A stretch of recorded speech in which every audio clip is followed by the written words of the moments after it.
পোল্যান্ডের বর্তমান পরিস্থিতি কেমন, পোল্যান্ডের ভিসা রেশিও কেমন, এবং পোল্যান্ডের ইন্ডিয়ার ডাবল এন্ট্রি ভিসা পাওয়া যাইতেছে কি না, বা পোল্যান্ডের অ্যাপয়েন্টমেন্ট ডেট পাওয়া যাইতেছে কিনা, তো এই সকল বিষয় নিয়ে আজকে আলোচনা করব।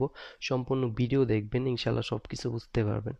পোল্যান্ডের ভিসার ইস্যুর কথা আপনাদের নতুন করে আর কি বলবো, সবাই হয়তো জানেন যে ইন্ডিয়াতে যারাই যাইতেছে বেশিরভাগ 10 নম্বর রিজেক্ট মারতেছে। মানে 100তে মনে করেন 5-7টা ভিসা হইতেছে কিনা সন্দেহ পোল্যান্ডের। এর কারণ হচ্ছে কি, এর কারণগুলো অনেকেই জানেন অনেকেই জানেন না। কারণ হচ্ছে আপনার পোল্যান্ডে ইউক্রেন নাগরিক দিয়ে ভরে গেছে। ইউক্রেন নাগরিকগুলো আসার কারণে পোল্যান্ডের ভিসার ইস্যু দিন দিন কমায় দিছে। আর তার থেকে বড় সমস্যা, অনেক এজেন্ট আছে আপনার এক কোম্পানি থেকে 100+ পারমিট ইস্যু করে পারমিট সেল করতেছে, পারমিটে বিজনেস করতেছে, তাদের ভিসা হলে হোক না হলে না হোক একটা পারমিট দিয়ে 1 লাখ টাকা হাতায় নিতেছে। একটা পারমিট বের করতে লাগে 2 থেকে 3 হাজার টাকা। তো এই সকল দিকের কারণে আপনার পোল্যান্ডে দিন দিন অবনতি হইতাছে, এবং বাংলাদেশিদের উপর থেকে বিশ্বাস উঠে গেছে, এবং অনেক বাংলাদেশি আছে গিয়ে পোল্যান্ড থেকে পালাইছে, পর্তুগাল, ফ্রান্স, ইটালি, জার্মানি, যে যেখানে পারছে চইলা গেছে। তো এই সকল কান্ট্রিতে যাওয়ার কারণে আপনার দেন কোম্পানি, যে যে কোম্পানিতে জব করে ওই কোম্পানিতে থাকে না। তো এই সকল কারণে আপনার পোল্যান্ডের ভিসার ইস্যু আপনার 5%ও নাই। বলতে গেলে আমরা প্রতিনিয়ত দিল্লিতে কলকাতা যারাই ফাইল সাবমিট করে সবার সাথে কথা হয়, জানেন আমার একটা গ্রুপ আছে, পেজ আছে।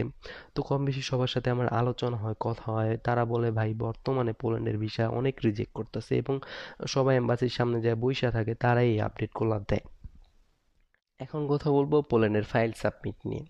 অনেক এজেন্টরা আছে পারমিটের বিজনেস করতেছে, এটা তো সবাইকে আগে বললামই।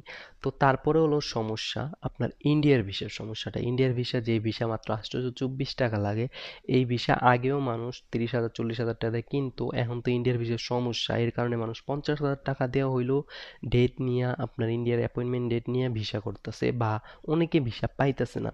দেন আপনার অ্যাপয়েন্টমেন্ট ডেট, পোল্যান্ডের যে অ্যাপয়েন্টমেন্ট ডেটটা ওইটা আগে অনেকেই টাকা দেয়, কিন্তু তো এখন ড্র সিস্টেমে দেয়, আলহামদুলিল্লাহ ভালো। যাদের ওয়ার্ক পারমিট অরিজিনাল থাকে শুধু তারাই জমা করতে পারে, কারণ ওয়ার্ক পারমিট অরিজিনাল না থাকলে ফর্ম ফিল আপের মেইল আসে না।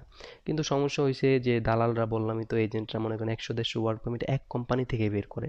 তো এগুলো বের করার কারণে অনেক রেজিস্ট্রেশন বইরে গেছে, আগের মতো ডেট কেউ পাইতেছে না। আগে তাও মোটামুটি ভালো ডেট দিত যখন প্রথম প্রথম ড্র শুরু করছিল। এখন ডেটের সংখ্যা অনেক কমায় দিছে, খুব কম ডেট পাইতেছে। তাও যারা ডেট পাইতেছে তারা ইন্ডিয়ার ভিসার কারণে যাইতে পারতেছে না। আমারই 2 জন যাইতে পারে নাই, মানে আমি যাদের রেজিস্ট্রেশন করে দিয়েছিলাম পোল্যান্ডে ডেট পেয়েছিল, একজন গেছে, 2 জন যাইতে পারে না, টোটাল 3টা ডেট পাইছিলাম। তো এই হলো বিষয়। তো একজন আলহামদুলিল্লাহ 23 তারিখে ফাইল সাবমিট করছে, তার ভিসা অন্তরে কোনো রেজাল্ট আসে নাই।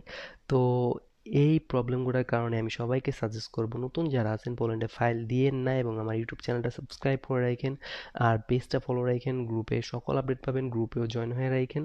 আসসালামু আলাইকুম।